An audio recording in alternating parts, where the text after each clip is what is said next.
Peter, I'll start this up at 4:02.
Okay, it's 4:02. Let's get this session started. Hi, I'm Richard May.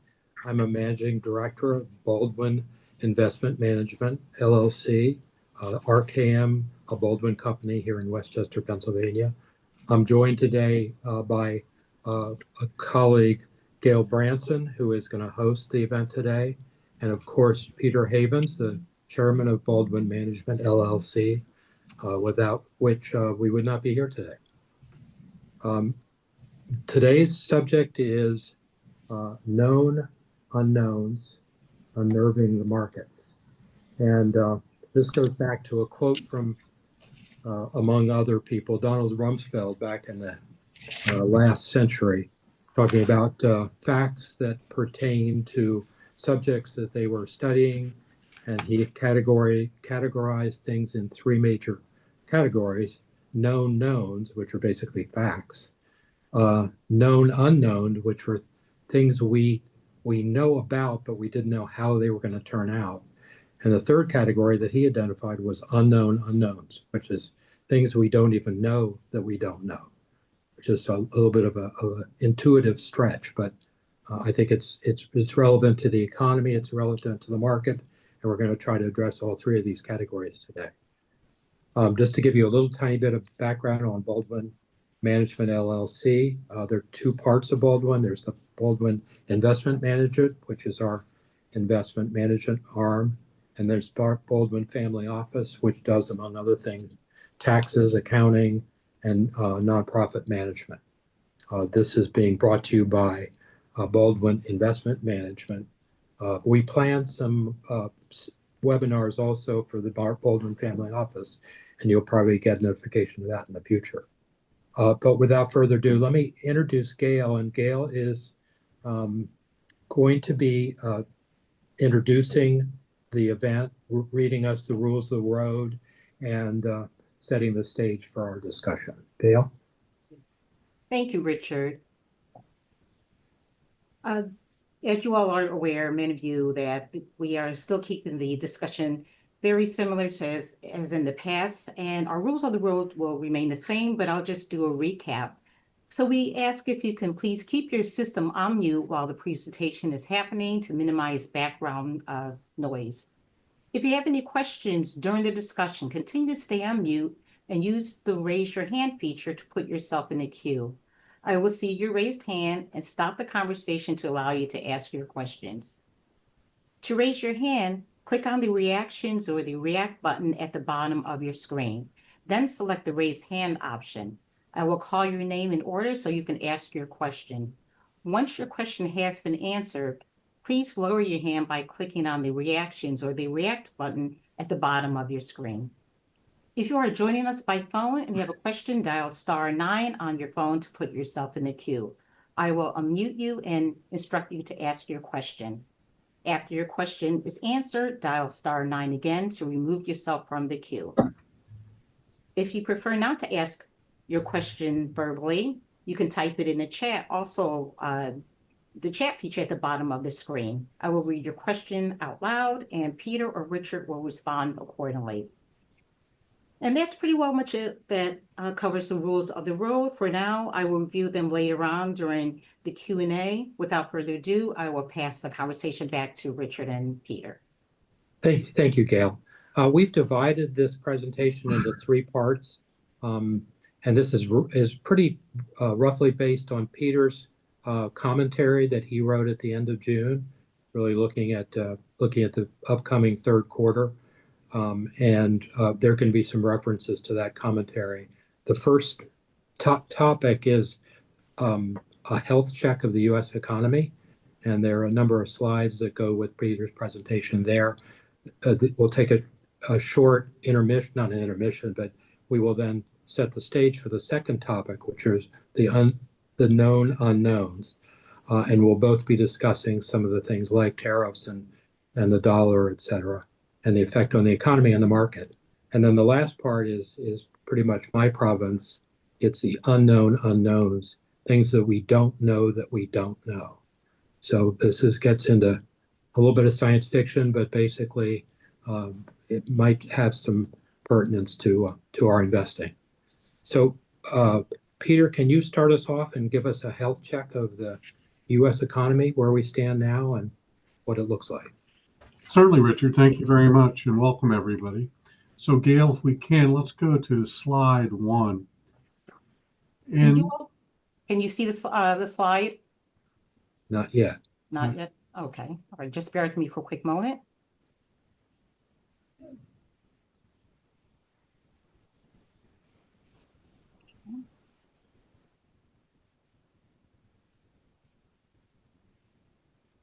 Okay. Can you see it now? Yep. Yes. Okay, great. So this slide takes a look at the bond markets, and it takes a look in particular at the spread between high yield or so-called junk bonds, i.e. these are bonds that are considered risky bonds that investors would require a higher yield to buy these bonds, and investment grade bonds, obviously lower risk than high yield bonds. And as you can see, during times of real economic distress, and you see those in the gray bars, gray vertical bars, when we get into a recession, so times of real economic distress, the yields required to attract investors to junk bonds zooms up, and the spreads widen rather dramatically over investment grade bonds. And as you can see, as we get into 2025, yields are a little bit elevated, spreads are a little bit elevated, but well down from historical levels. And thus we conclude that the bond market, which is a pretty accurate barometer, if you will, of economic conditions within the United States, is pretty relaxed about what's going on in the economy and what's going on with corporate earnings. If we go to the next slide, Gail. So this takes a look at U.S. private sector leverage, i.e. how's the consumer doing? What's the consumer's balance sheet like? And we must remember that the consumer represents about 70% of the U.S. economy. So it is the gorilla in the cage. If the consumer is doing okay, then chances are pretty high that the U.S. economy is going to do pretty well, as we're a consumption-led economy. And here you can see that the U.S. consumer's balance sheet is in fact very good shape. One would say that we could describe the U.S. consumer as under-leveraged, because this takes a look at the amount of debt versus the amount of assets, historical liabilities versus total assets, and it's around 10%. So the consumer is in good condition. If we go to the next slide, Gail, chart 3, we're going to take a look here at what the market's looking at with regard to expectations regarding inflation. This has been one of the big worries in the markets for quite a bit of time. And remember, it wasn't too terribly long ago where the consumer price index actually breached around 8 or 9%. And we had not seen as a society those sorts of inflation rates since the days of Jimmy Carter. So that was back in the 70s. And we've got a lot of people who live in this country who had never seen inflation rates that high. And that really unnerved quite a few people over the past couple of years. And so the Fed has made a particular effort to get the inflation rate down. And we must remember that their target is 2%. It's not 3%, it's not 4%, but it's 2%. And some would argue it's not even 2.5%. They're pretty hard on 2%. So as you can see here, this is the 5-year Treasury versus the 5-year TIPS, which is the Treasury inflation protected security. And the spread between the two securities of equal maturity, but the spread is the market's expectation of what inflation is going to be like in 5 years. And as you can see in the green line down at the very bottom, the expected inflation rate, according to the bond market and the millions of people who participate in the bond market, right now looks like at about less than 2.5%. It's not quite 2%, but it's getting very close to the 2% level that the Fed is interested in. And if we go to chart number 4, we're going to take another look at another measure of inflation.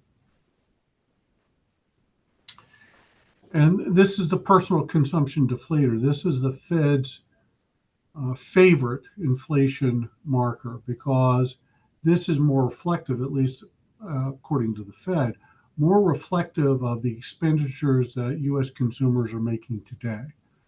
A lot of people use the CPI. It's quite often quoted in the financial press. It certainly makes all the headlines every month because it's announced monthly. But the Fed really prefers this marker of inflation because it is more reflective. The ingredients, if you will, of this index change as consumers' spending habits change. Not every day, but certainly on an annual basis, they'll make adjustments to the deflator. And you can see here the Fed's target is sort of that green dotted line at 2%. Again, that's the Fed's target. And the blue line is the headline PCE deflator, and the red line is the core, which strips out more volatile series, which are food and energy. So you strip those out and you get, according to the Fed, probably an even more accurate look at the rate of inflation. And as you can see, again, just like the earlier chart, we're not quite at 2%, but we're certainly well off the highs and very close to 2%. So the conclusion continues to be that inflation is under control, certainly heading in the right direction, very close to the Fed's target, and thus could be considered pretty well under control. Now, there are an awful lot of people out there in the market today who are concerned about tariffs, and we're going to talk about that later on. They're concerned about, in particular, the effect tariffs have on inflation. So far, we've seen very little. We have seen some, but we've seen very little in the various indices, the effects of the tariffs on inflation in the indices. So it's created quite a few questions amongst quite a few pundits. We were expecting to see the influence of tariffs already reflected in these inflation indicators because the tariffs started back in April. And why haven't we seen any of this? Well, there have been lagged effects. And it's being argued now that those lagged effects are starting to wear off. And we are starting to see the first indications. But the Fed, while I think they're recognizing that, or they're taking a look at it, they're at least acknowledging it. And maybe the one of the reasons why they're hesitant to cut interest rates, the overwhelming evidence continues to suggest that inflation is under control and is going in the right direction. We just had the CPI announced yesterday. And again, it suggested that inflation was under control. There were in some of the sub-series, especially with regard to goods, that's where you could see some of the tariff effects on inflation. Services actually went down. Things like travel went down in price. So there was some disinflationary influence on the inflation series through services, but goods demonstrated a little bit of inflation pressure. Again, nothing major, but a little bit of inflation pressure. Today, the PPI, the Producer Price Index, was announced for the latest month. And in fact, there was disinflation exhibited in the PPI. So this is a step before the CPI. So it's at the manufacturing level, the PPI, what price pressures were the manufacturers experiencing, and then CPI is what price pressures are consumers experiencing. Overall, we're certainly going in the right direction. The inflation is going down and getting very close to the Fed's target. And Gail, let's go to the next chart. And so what's the stock market telling us? Well, this takes a look at the S&P 500 index. And you can see in 2025 that we started out at around 6,000. We, in late March, in early April, the market really collapsed. And we had quite a sell-off. And that was around Liberation Day, when the public, if you will, investors got a real look at what the tariff plan was going to be coming out of Washington. There was quite a significant sell-off, and then those tariff plans were pulled back and delayed for 90 days. And then you can see the result of that, the market took off post that the announcement of a pause in the implementation of the tariffs. And you can see down below the red line, this is the VIX index. It's also called the fear index. So this takes a look at what are options doing, how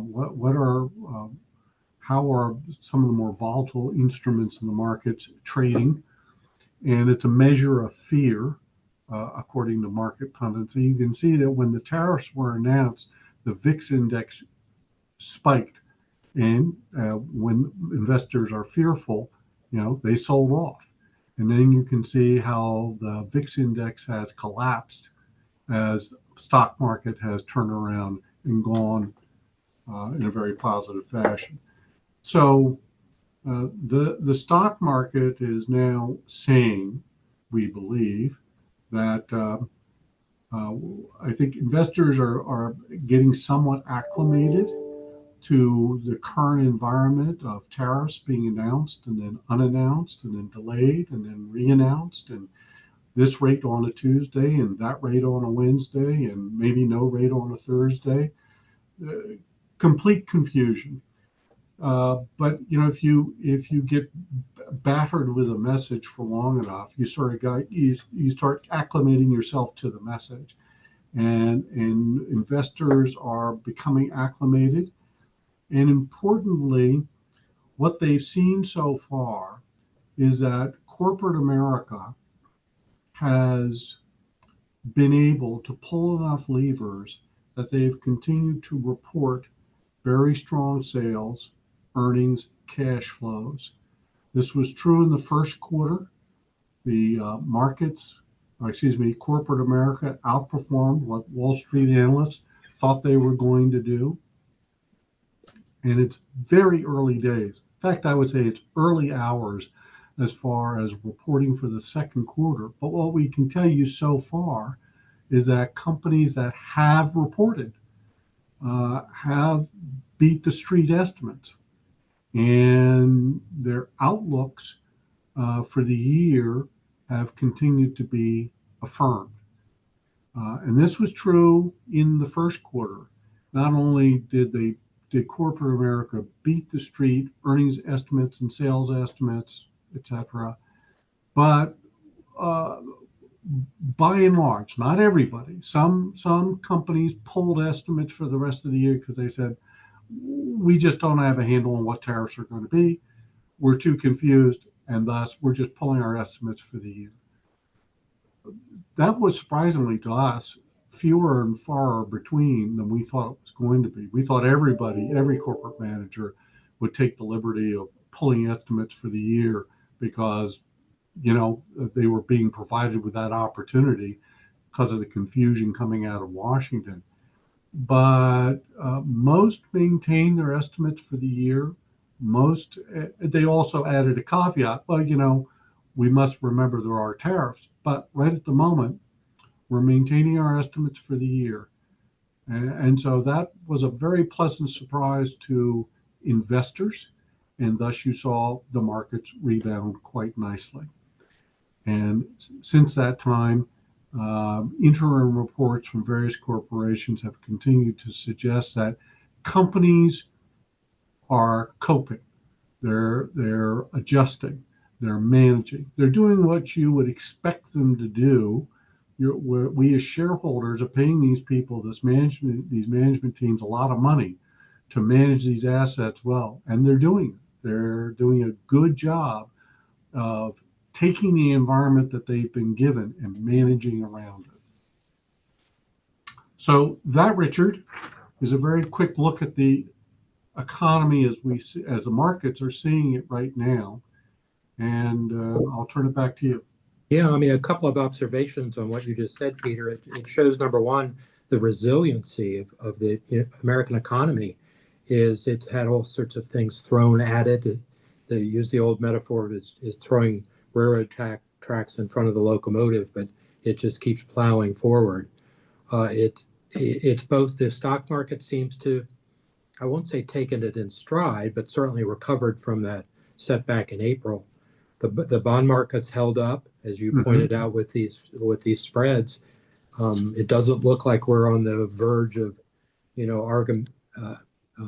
Armageddon. Thank you. Yep. The end of the world. Thank you. And a couple of other observations.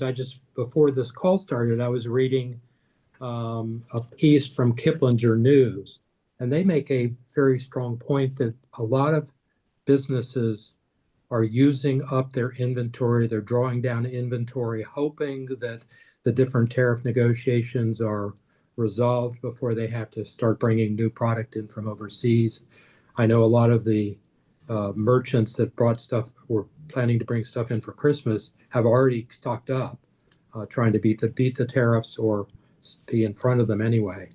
So that may partially explain why that it hasn't yet showed up in the price level. But just intuitively, that we either have to see inflation or some harm to the corporate bottom lines, one of the two, and we haven't seen either of those yet. So it does beg the question: is this just waiting for bad things to happen, or is the economy just resilient enough and strong enough that can take all this in stride?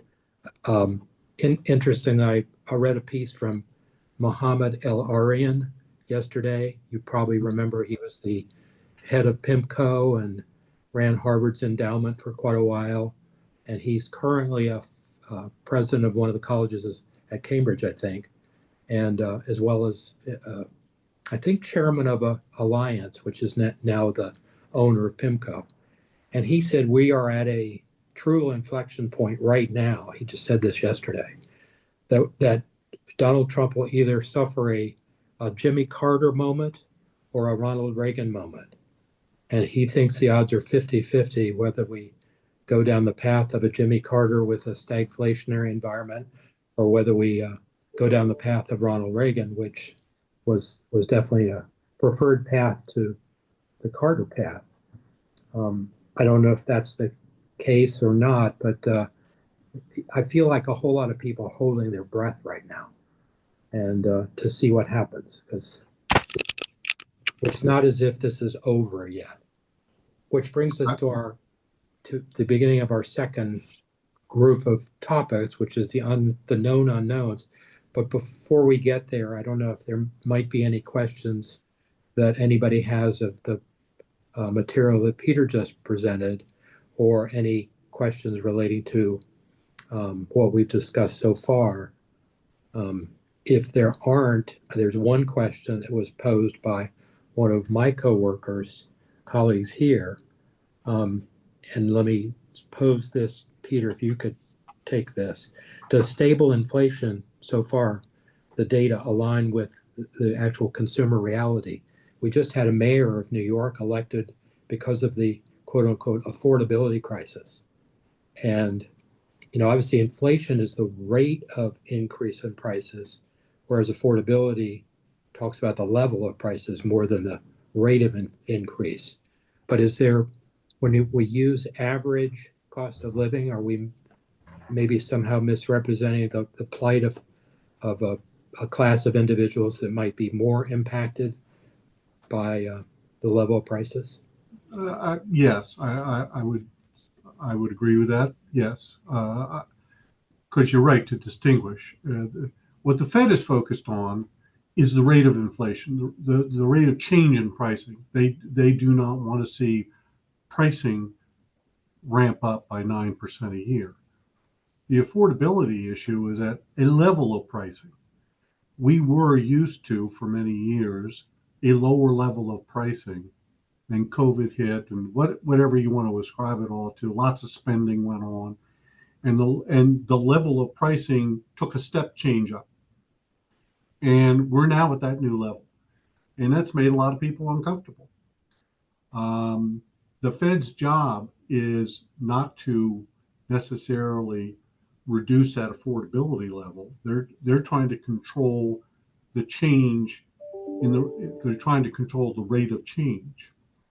So the Fed is, or monetary policy is very well geared to an inflationary environment. What monetary policy is not very good at curing, if you will, is deflationary environment, such as the Great Depression.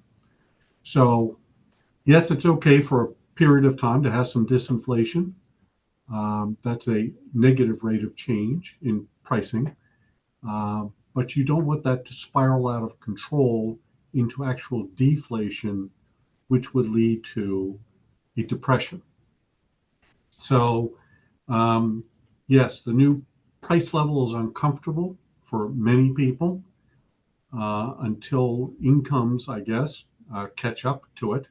Then it's going to continue to be uncomfortable. But the Fed's main task now is to get the rate of price change down to 2%, which we're still a little bit above. Well, it's interesting to think of that. That's a dilemma in a sense. Tariffs, and it's a good segue to the tariff issue. Tariffs might cause that price level to do another quantum leap up, because it could raise prices, let's say 6-10%, really sort of across the board. And it doesn't mean that it will cause an inflationary spiral. It could just reset that same price level even higher than it is right now. And if we have an affordability crisis now, we're going to really have an affordability crisis if tariffs do that.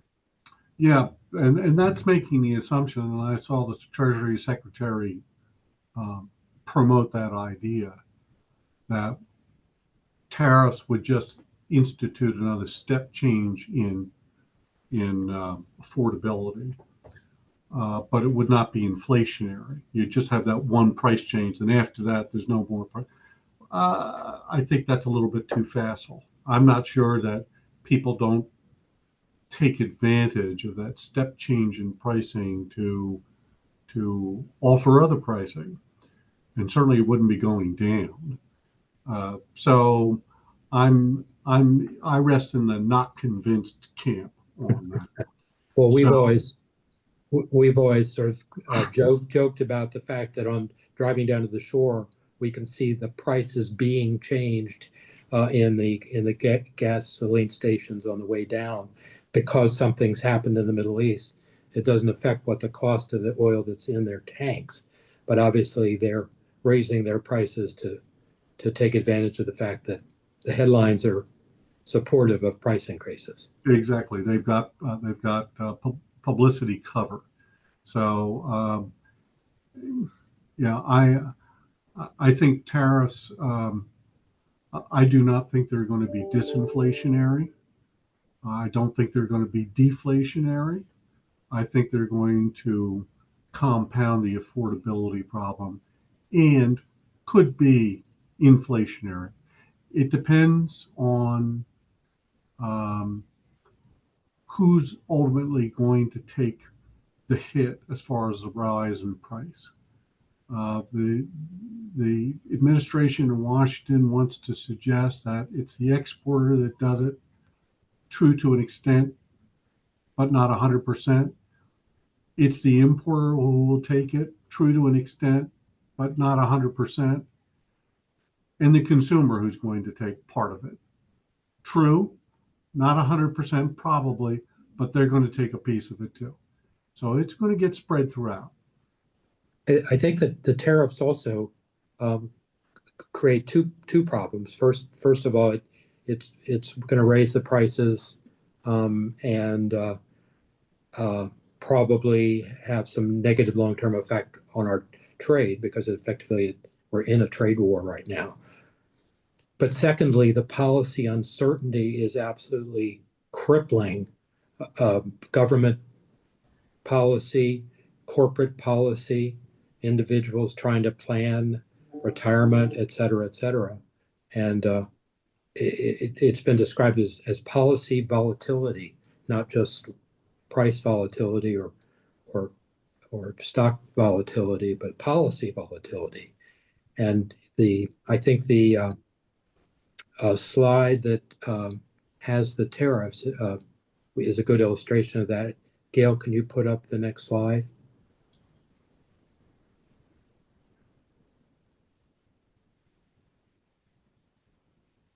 Well, actually that is I'm a little bit ahead of myself here. Obviously, the slipping dollar is a separate problem. Peter, can you talk about that, and then I'll get to back to the tariffs. Sure. Well, what we're showing here is the dollar versus a broad basket of other currencies. And what we can see here is that throughout 2025, the dollar has depreciated fairly sharply, and it's off around 11% so far year to date. Now, for most Americans, they sort of sit there and say, well, okay, so what does this mean for me in particular in your everyday life? Not much. If you were to try to buy something that's imported, you probably find the price of the imported good having gone up because the dollar has gone down. In other words, you can buy fewer euros with a dollar today than you used to be able to a few weeks ago or a few months ago. But from another very important perspective, and that is the perspective of the international investor, a large part of our deficits are supported by investments from overseas. In other words, international buyers buy a lot of our treasury bonds. And this has been the true for generations as the United States has been quite a profligate spender and has built up a lot of debt. But because we are the world's currency, world reserve currency, we have been afforded this privilege that everybody else in the world, because everybody else in the world uses the dollar primarily for trade purposes, and they believe in the U.S. system, the U.S. capitalist system, our body of laws, our business environment. Um, they have been very willing buyers of U.S. treasuries. Well, if you're looking at, I'm going to take a euro and exchange it for $1 and buy some U.S. treasuries, and then find out that 2 months later my my U.S. treasuries are worth less because the dollar has gone down when converted back into euros, that's going to make it a tougher hill to climb, because I'm probably going to be looking, today on a 10-year treasury, you're going to get about a 4.5% yield. But if the dollar's gone down 11%, you're looking at a loss on your investment of around 6%. And that's probably not a very happy circumstance for most investors.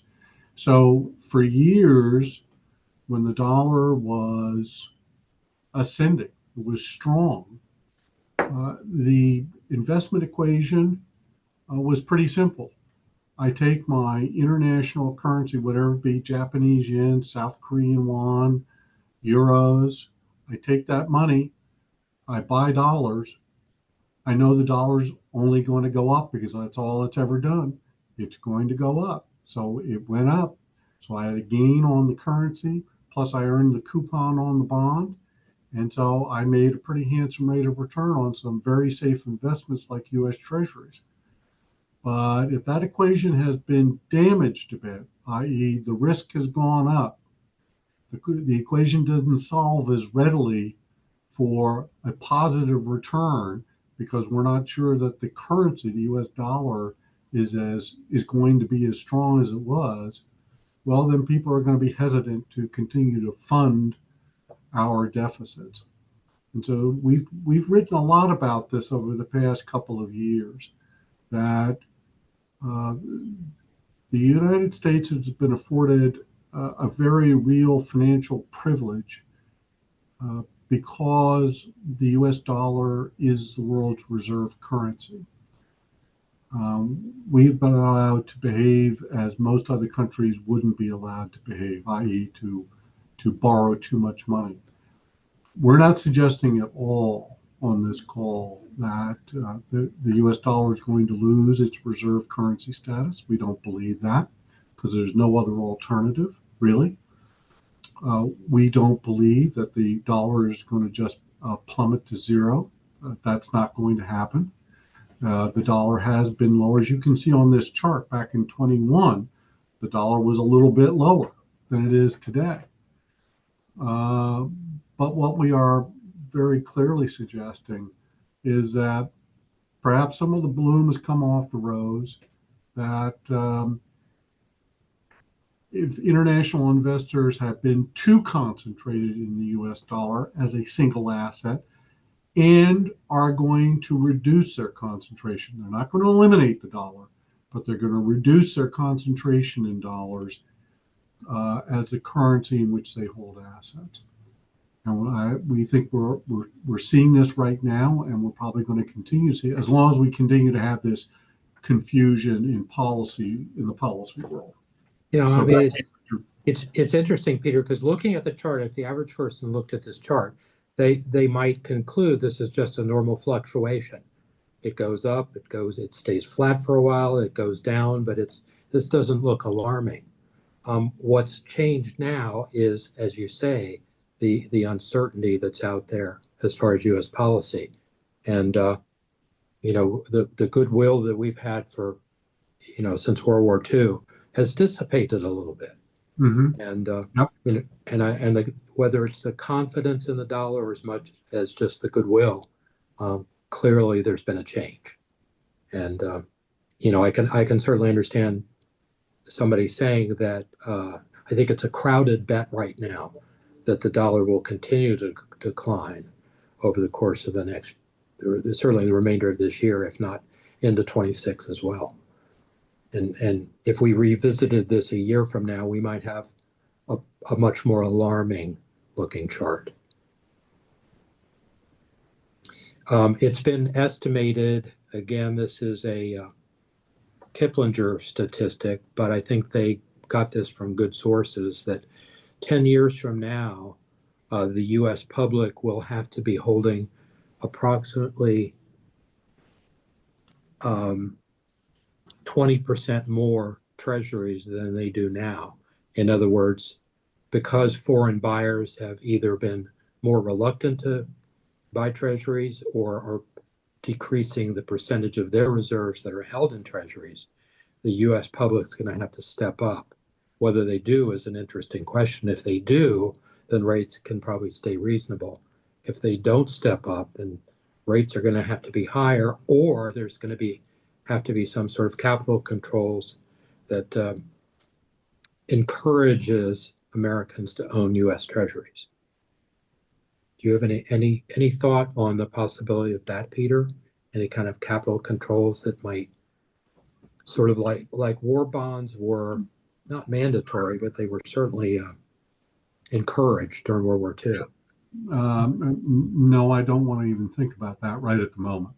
Okay. Hopefully that's not in our future. Yes, hopefully so.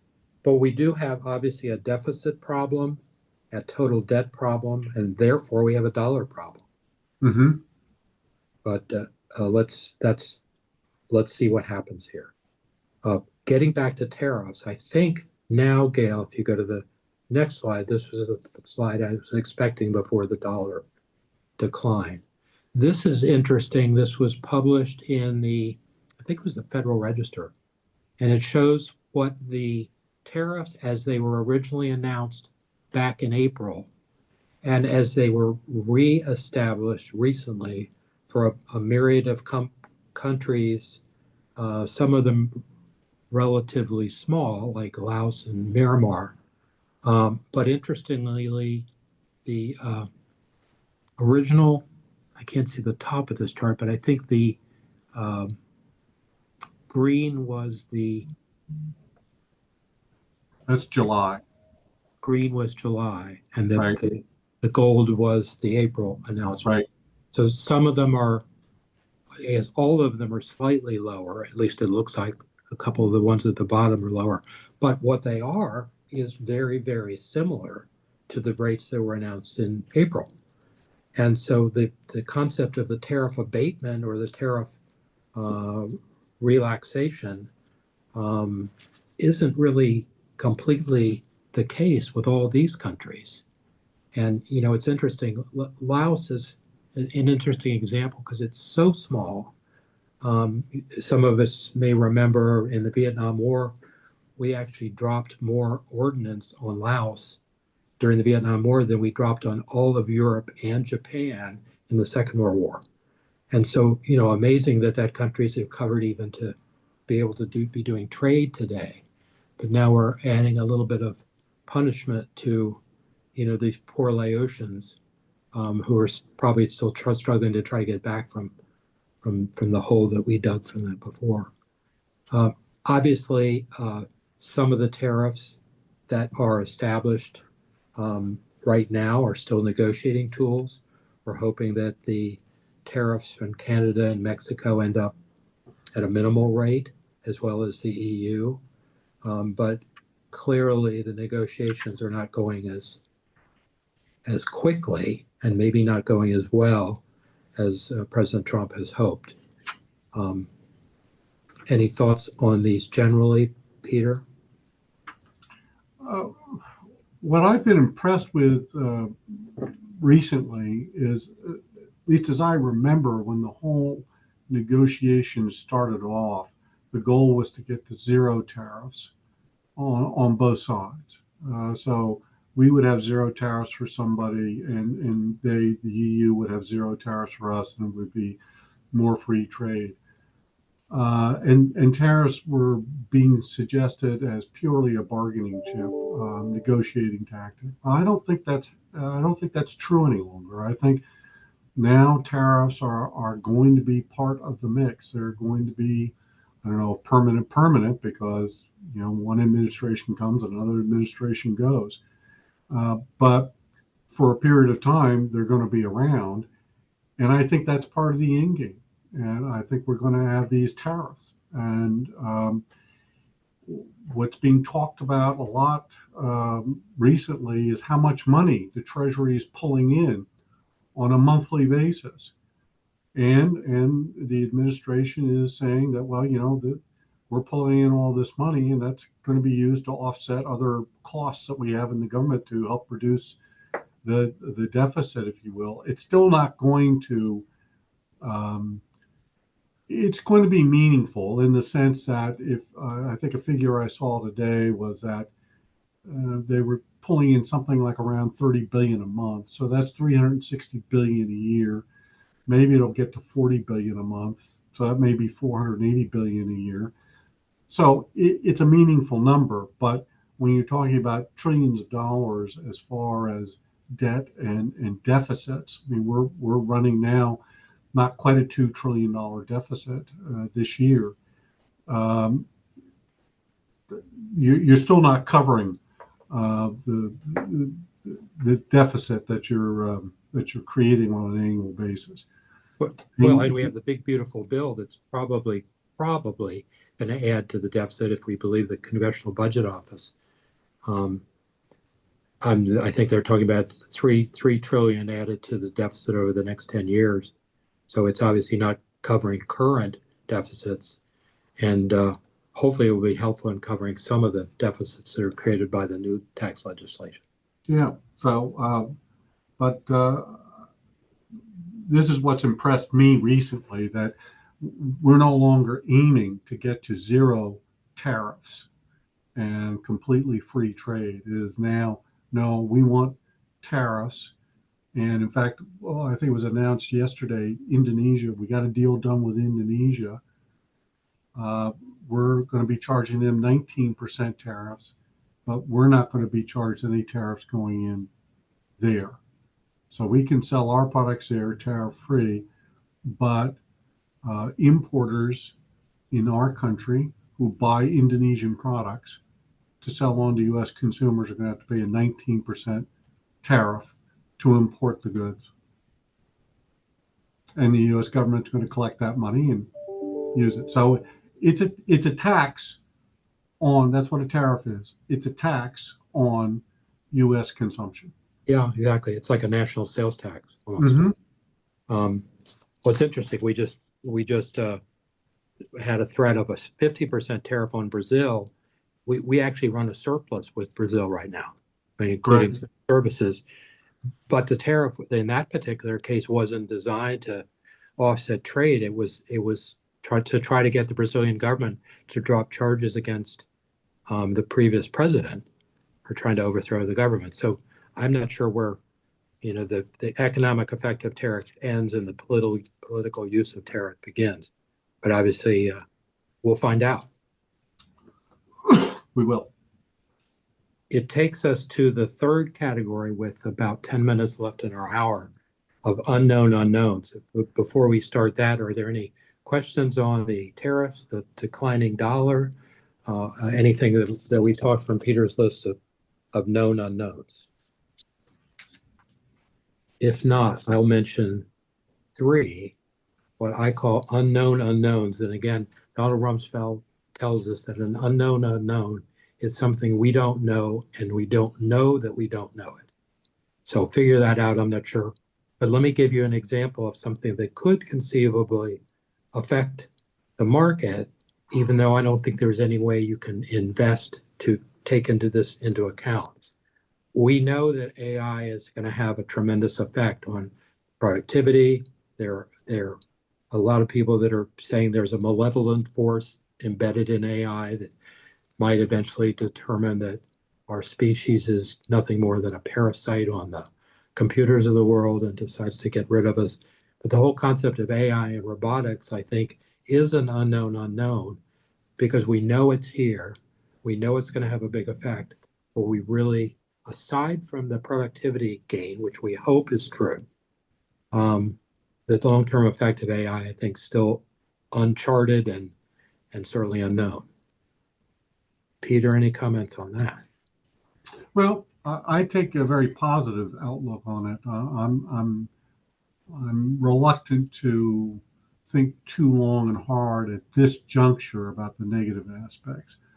We're already seeing companies utilize AI, and we're already seeing reports of companies enhancing their productivity.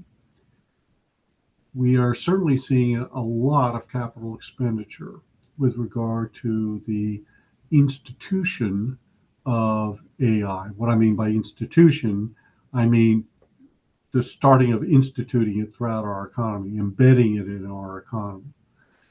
So there are an awful lot of bright people that have determined that this technology is real and will have far-reaching beneficial effects. Yes, there's always the possibility of some malevolent actor doing something untoward. But let's just put that aside for the moment and say more people at this juncture are more interested in the good things that could come out of AI. There was a recent, and I apologize to all doctors who might be on this call, but there was a recent report in the FT about a study that the New England Journal of Medicine did. They took 20 of the hardest diagnoses recorded in their magazine over the last 10 years. And they delivered those 20 maladies to a grouping of AI. They took 5 of the large language models, such as ChatGPT and Grok and Gemini from Google, and 2 of the others. And they used the 5 best.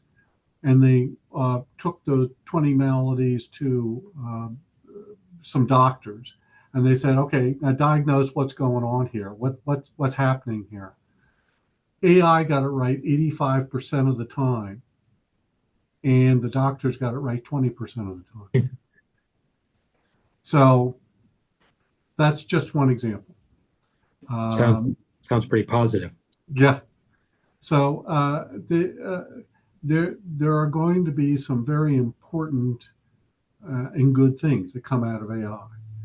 I guess as we use it more and more, some nefarious people are going to find some bad things that they can do with it. But right at the moment, I think most people are focused on the good, which should, the administration keeps talking about how this economy, the U.S. economy, is going to grow 3 to 4% a year. Now, this economy is too big normally to grow 3 to 4% a year. The only way that can happen is increased population, i.e., more workers to work, and I think we're going the wrong way with that, with the deportations that are going on in the country, or enhanced productivity. And I think a lot of people are looking at AI to be that flywheel with regard to enhanced productivity, to gin this economy up and to get it growing 3 to 4%. The math does begin to work. If this economy can grow 3 to 4%, we will begin to pay down our debt. We will grow out of our debt situation. So let's hope that that's exactly what happens, and that this technology, this AI, really does enhance our productivity manyfold. We have about 5 minutes left, and I'm going to combine these other 2 unknowns. There's some speculation that the Chinese technology and science is growing, is advancing by leaps and bounds. They're probably a little bit ahead of us in certain categories, behind us in others, but catching up quickly. And of course, they're throwing money at this, and we seem to be sort of shutting down the research capabilities of science. So it makes you wonder, what are the Chinese capable of in things like cyber? Peter, you and I discussed the other day that I keep hearing things about water security issues. And I didn't know where that was coming from, but you said there might be some Chinese capability, whether it's in water or power plants or some embedded software in some of these utilities that people are worried about. Well, I certainly don't know that, but I have read articles which have suggested that those sorts of capabilities do exist, and that has become a worry for our government, that our infrastructure is at risk. That's not only the water infrastructure, it's our electrical grid system, it's our transportation networks, it's our airports, railroad stations. So again, we start edging into the malevolent part of AI and what that could be. Yeah, and frankly, there's no way to invest to mitigate this because we don't know where the threats would come from, what kind of security is required, and who's going to deliver it. The last piece is related to that.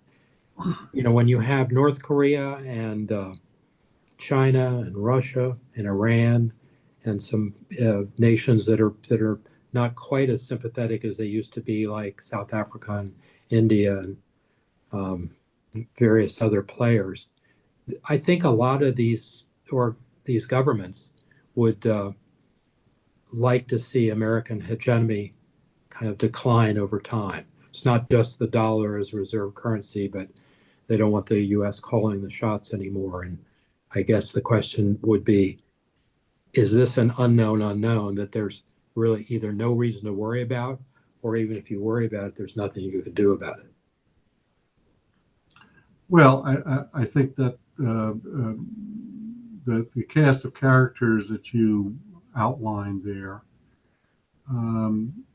several of them are shadows of their former selves. When you think of Russia and Iran, two problematic players in world politics, certainly have got no love lost for the United States.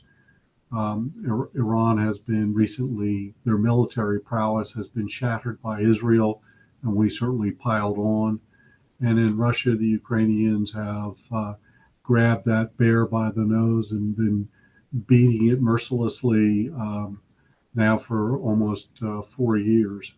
So I don't think they're capable of mounting any sort of formidable threat to the United States. Korea is always a wild card. Nobody knows what they're about, but again, that's pretty small. So you get back to China, and China certainly has got the economy, which must be respected. It's certainly spent a lot of money recently on its military, and they have a formidable, as far as numbers go, they have a very formidable military, Air Force, Navy, Army. The big question about the Chinese military is, will it work? Does it know really how to fight? They haven't been in a war since really Korea. They did some sideshow in Vietnam for a while, but it's really been since Korea. And we've had a lot of practice fighting a lot of battles around the world. So we're well tuned and well coordinated. So I think China would want to think twice about going up against us. And I'm presuming that we haven't burned too many bridges. If we got into a sort of a nasty fight, that we would have NATO by our side, the European nations, AUKUS, Australia, New Zealand. So I think people ought to think twice about sort of standing up to us or trying to stand up to us militarily. I think much like the dollar has sort of faded off a little bit, I think there are certainly, but has not ceded its preeminent position in currencies around the world. I think that we're still the big dog as far as military might. I don't think anybody would want to challenge us toe to toe. I think that would be a fool's errand. That's terrific. Thank you, Peter. That's an hour, and that's what we allotted for it. Are there any questions from our guests? Gail, did you see any questions pop up in the chat room? No questions in the chat. Okay, I had one that was given to me before, and if we can end with this, does international equity now offer better opportunity or simply different risks? While international markets may look attractively valued and have outperformed recently, they come with their own risks. Less transparent governance, political instability, and currency exposure that should be weighed carefully before reallocation. We both RKM and Baldwin are proponents of including international in our portfolio. Any thoughts on that quote? Well, I think that as we talked about earlier, I think international investors are seriously considering and in fact acting upon a desire to reduce their exposure, their overweighted exposure to the US dollar. That's the first.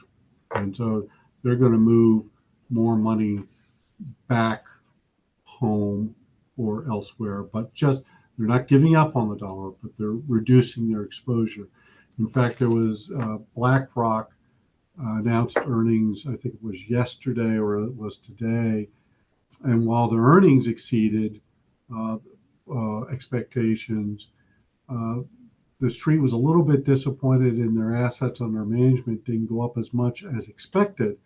And the reason was an Asian client pulled $52 billion out of their funds as a partial redemption, which would suggest that they've got more to do.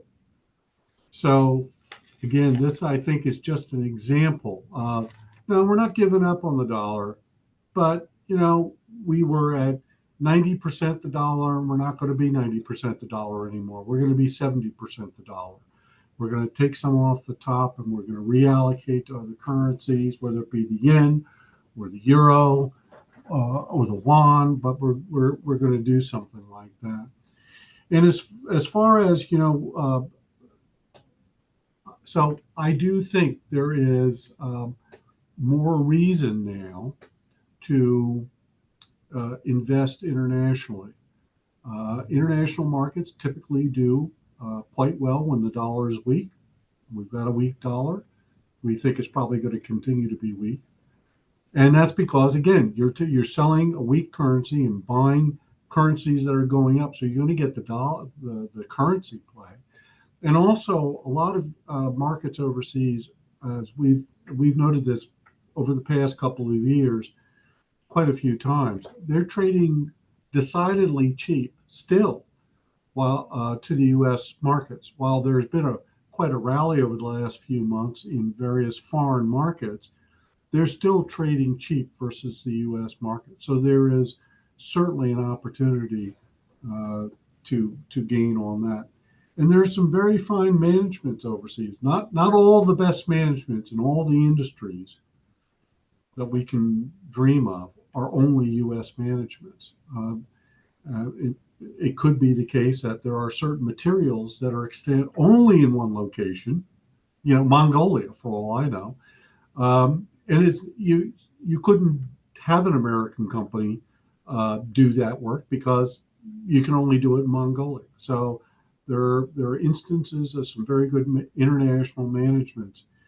And when people talk about less transparent governance and political instability and currency exposure, I could attribute all those sort of negatives to the U.S. right at the moment. True. And let me just add one thought to that is sometimes when international outperforms, it's sustainable. It's not just for one single year. Usually it's 4 out of the next 5 years, at least historically. And from 1969 to the present, international markets have outperformed the U.S. exactly half the time. So half the time the U.S. has outperformed international, and half the time international has outperformed the U.S. So I agree that this could be a multi-year advantage for international because it's been all U.S. for the last 10 years. And Richard, may I interrupt? We do have a question in the chat box. It's the question is from Nicholas Hammersley. His question is, adding 3 trillion to 2 million of debt, how do we get out from under that? The easy answer is raise taxes, but that's not going to happen in the next 3.5 years. I think the only way to really get out of the situation, as I mentioned earlier, is growth. The bet's being made, and I hope it's the right bet. It's certainly an optimistic bet. It's a hopeful bet that we're going to grow this economy not at 1.5 to 2.5%. That won't get us where we need to go. We need to grow this economy at 3, perhaps 4%. I'm told by people brighter than I am that 3% GDP growth will work, will get us out of our debt situation. 4% would be even better. We get out of it much more quickly. So that's the path that's being selected. I do hope it works. If this economy grows at 3 to 4% a year, we're all going to make a lot of money because companies are going to do extraordinarily well, and their stock prices are going to go up dramatically. So we've gone a little over our hour, and I'd like to thank everybody for attending today. We do this once a quarter, as I mentioned earlier. Peter writes up a commentary at the beginning of each quarter, and we base the quarterly webinar on that commentary. So, Peter, I don't know if you've already started thinking about your September letter, but not quite yet. We'll get back to you in September or in October client webinar. In the meantime, enjoy the rest of your summer, and thank you again very much for coming out here today. Thanks, everybody, for coming. Appreciate it. Have a great day.